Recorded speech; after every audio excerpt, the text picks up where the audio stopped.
പ്രിയമുള്ളവരെ, തൃശൂർ ജില്ലയിലെ ചാവക്കാട് സ്വദേശിനിയായ ഒരു ഡോക്ടർ കഴിഞ്ഞ 10-12 ദിവസമായി തന്റെ ഭർത്താവ് താനറിയാതെ, തന്റെ സമ്മതമില്ലാതെ മറ്റൊരു വിവാഹം കഴിച്ചതിന്റെ പേരിൽ ആ ഭർത്താവിന്റെ വീടിന് മുന്നിൽ സമരത്തിലാണ്. ആ ഡോക്ടർ ആ യുവതി അനുഭവിച്ചുകൊണ്ടിരിക്കുന്ന മാനസിക സംഘർഷങ്ങളും ബുദ്ധിമുട്ടുകളും പ്രയാസങ്ങളും പൂർണ്ണ അർത്ഥത്തിൽ ഉൾക്കൊണ്ടുകൊണ്ട് തന്നെ ഇസ്ലാമിലെ ബഹുഭാര്യത്വവുമായി ബന്ധപ്പെട്ടുകൊണ്ട് ചില കാര്യങ്ങൾ ശ്രദ്ധയിൽപ്പെടുത്തുവാനാണ് ആഗ്രഹിക്കുന്നത്. ഈ വിഷയവുമായി ബന്ധപ്പെട്ടുകൊണ്ട് സോഷ്യൽ മീഡിയയിൽ ചില തട്ടമിട്ട താത്തമാറും അതുപോലെ തന്നെ ചില മീഡിയകളും ഇസ്ലാമിലെ രണ്ടാം വിവാഹം തോന്നിയതുപോലെ തോന്നും പോലെ എന്ന് പറഞ്ഞുകൊണ്ട് ഇസ്ലാമിനെ പ്രതിക്കൂട്ടിൽ നിർത്തുന്നതായി കാണുവാൻ സാധിച്ചു. എന്നാൽ ഇസ്ലാം ഒരിക്കലും തന്നെ രണ്ടാം വിവാഹത്തിന് പ്രോത്സാഹനം നൽകുന്നില്ല. ഒരു പുരുഷന് സാമ്പത്തികമായും ആരോഗ്യമായും കഴിവുണ്ടെങ്കിൽ ഇരു ഭാര്യമാർക്ക് ഇടയിൽ പൂർണ്ണമായും നീതി പാലിക്കുവാൻ കഴിയുമെന്ന് ഉറപ്പുണ്ടെങ്കിൽ മാത്രമാണ് ഇസ്ലാം രണ്ടാം വിവാഹത്തിന് അനുവാദം നൽകുന്നുള്ളൂ. ഇനി ഒരു പുരുഷൻ രണ്ടാം വിവാഹം കഴിക്കുകയും എന്നിട്ട് ഒരാളിൽ മാത്രം തൃപ്തി അടയുകയും ഒരാളെ മാത്രം സംരക്ഷിക്കുകയും ചെയ്താൽ അല്ലാഹുവിന്റെ റസൂൽ സ്വല്ലല്ലാഹു അലൈഹി വസല്ലമ തങ്ങൾ പറഞ്ഞത്, നാളെ ഖിയാമത്ത് നാളിൽ ഏതെങ്കിലും ഒരു വശത്ത് അവന്റെ ശരീരം ചെരിഞ്ഞുകൊണ്ടായിരിക്കും അവർ ഉയർത്തെഴുന്നേൽപ്പിക്കപ്പെടുക എന്ന് റസൂലുള്ളാഹി സ്വല്ലല്ലാഹു അലൈഹി വസല്ലമ തങ്ങൾ പറഞ്ഞിട്ടുണ്ട്. പരിശുദ്ധ ഖുർആനിലെ സൂറത്തുൻ നിസാഇ 4-ാം അധ്യായം 3-ാം സൂക്തത്തിലും അതുപോലെ തന്നെ 129-ാം സൂക്തത്തിലും ബഹുഭാര്യത്വവുമായി ബന്ധപ്പെട്ടുകൊണ്ട് വളരെ കൃത്യമായി വിശദീകരിക്കുന്നതായി കാണാം. അവിടെ ഒരു പുരുഷന് പൂർണ്ണമായും നീതി പാലിക്കാൻ കഴിയുമെങ്കിൽ മാത്രമാണ് ഇസ്ലാം ബഹുഭാര്യത്വത്തെ അംഗീകരിക്കുന്നുള്ളൂ. ഇനി ഈ സഹോദരി ഉന്നയിക്കുന്ന രണ്ടാമത്തെ ആരോപണം, സഹോദരിയുടെ ഭർത്താവ് സഹോദരി അറിയാതെയും സഹോദരിയുടെ സമ്മതമില്ലാതെയുമാണ് രണ്ടാമത്തെ വിവാഹം ചെയ്തത് എന്നതാണ്.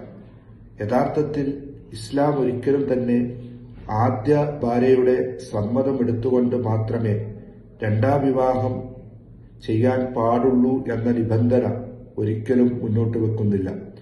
തന്റെ ആദ്യ ഭാര്യയുടെ സമ്മതമില്ലാതെ തന്നെ ഒരു പുരുഷന് അനിവാര്യ ഘട്ടത്തിൽ പൂർണ്ണമായും നീതി പാലിക്കാൻ കഴിയുമെന്ന് ഉറപ്പുണ്ടെങ്കിൽ മറ്റൊരു വിവാഹം ചെയ്യാം എന്നത് തന്നെയാണ് ഇസ്ലാമിലെ നിയമം എന്നുള്ളത്.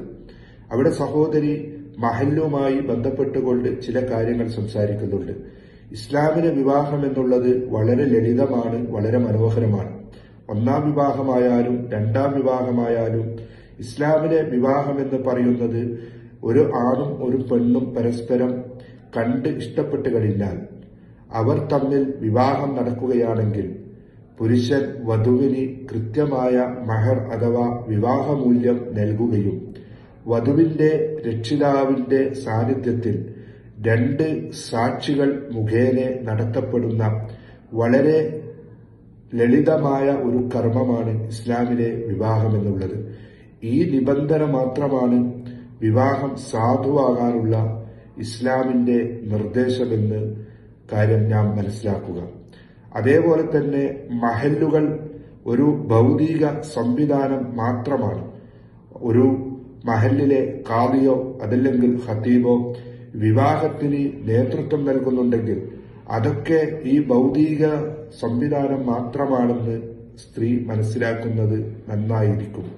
കാരണം ഒരിക്കലും തന്നെ ഇസ്ലാമിലെ വിവാഹം സാധുവാവണമെങ്കിൽ മഹല്ലിന്റെ അനുവാദമോ അതല്ലെങ്കിൽ ആ മഹല്ലിലെ ഖതീബിന്റെ അനുവാദമോ ഖതീബിന്റെ കാർമ്മികത്വമോ ആവശ്യമില്ല എന്ന കാര്യം പ്രത്യേകം മനസ്സിലാക്കുക. സഹോദരിയുടെ മൂന്നാമത്തെ ആരോപണം, തന്റെ ഭർത്താവ് തന്നിൽ നിന്ന് 15 ലക്ഷം രൂപയും അതുപോലെ തന്നെ 100 പവനും കൈക്കലാക്കിക്കൊണ്ടാണ് പോയത് എന്നാണ്.